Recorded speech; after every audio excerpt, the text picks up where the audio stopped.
అదే RTV app వార్తల్ని క్షణాల్లో చదివే అవకాశం ఉంటుంది. ఒక న్యూస్ పేపర్, ఒక టెలివిజన్ ఛానల్ మీ చేతుల్లో ఎప్పుడూ ఉంటాయి.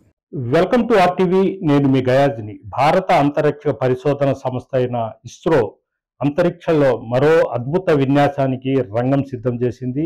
భవిష్యత్తులో భారతీయ అంతరిక్ష స్టేషన్ నిర్మాణం కోసము పరిశోధాత్మక ప్రయోగాలు మొదలు పెడుతుంది. ఇందులో భాగంగానే రేపు 30వ తేదీ రాత్రి 9:58 పిఎస్ఎల్వి C60 ర్యాకెట్ ప్రయోగము జరగనుంది. ఈ రోజు రాత్రి 8:58 కౌంట్డౌన్ ప్రక్రియ ప్రారంభమవుతుంది. మొత్తం 25 గంటల పాటు ఈ ప్రక్రియ కొనసాగుతుంది. అనంతరం పిఎస్ఎల్వి C60 ర్యాకెట్ నింగిలోకి దూసుకు వెళ్తుంది.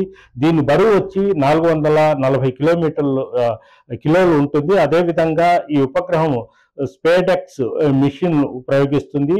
నింగిలోకి వెళ్ళిన తర్వాత ఈ ఉపగ్రహం అవి రెండుగా విడిపోయి రెండు కలిసిపోతాయి.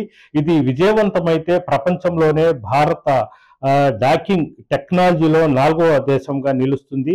అయితే ఈ ప్రయోగం రేపు రాత్రి 9:58 ఈ ర్యాకెట్ నింగిలోకి వెళ్తుంది. పిఎస్ఎల్వి C60 ర్యాకెట్ ఇది విజయవంతం కావాలంటూ కూడా ఈరోజు చంగాళమ్మ ఆలయంలో కూడా శాస్త్రవేత్తలు ప్రత్యేక పూజలు కూడా నిర్వహించడం జరిగింది.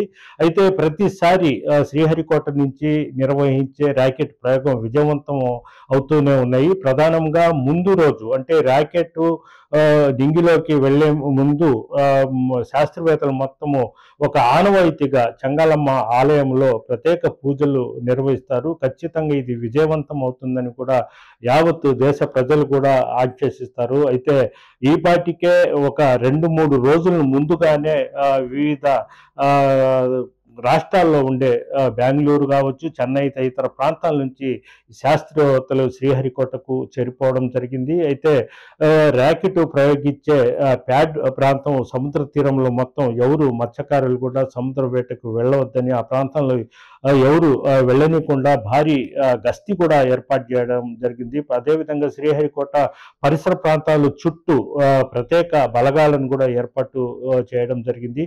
ఇది విజయవంతము కావాలంటూ కూడా యావత్తు దేశం మొత్తము ప్రార్థనలు కూడా చేస్తున్నారు. అయితే ఈ ర్యాకెట్ పిఎస్ఎల్వి C60 ర్యాకెట్ విజయవంతంగా నింగిలోకి ఎగిరి సక్సెస్ అయితే మాత్రము ప్రపంచంలో భారతదేశము 4వ స్థానం నిలుస్తుందని కూడా శాస్త్రవేత్తలు అయితే చెప్తున్నారు. అయితే రేపు 9:58 ఇవి నింగిలోకి వెళ్తుంది. అయితే దీన్ని చూసేందుకు కూడా పెద్ద ఎత్తున ప్రజలు శ్రీహరికోటకు వెళ్ళే అవకాశాలు ఉన్నాయి.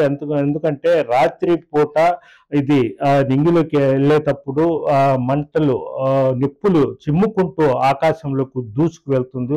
చూసేందుకు కూడా చాలా చక్కగా ఉంటుంది, చాలా బాగుంటుందని కూడా రేపు పెద్ద ఎత్తున స్కూల్ పిల్లలు, అదేవిధంగా వివిధ పరిసర ప్రాంతాల్లో ఉండే వాళ్ళంతా కూడా శ్రీహరికోటకు వెళ్తున్నారు.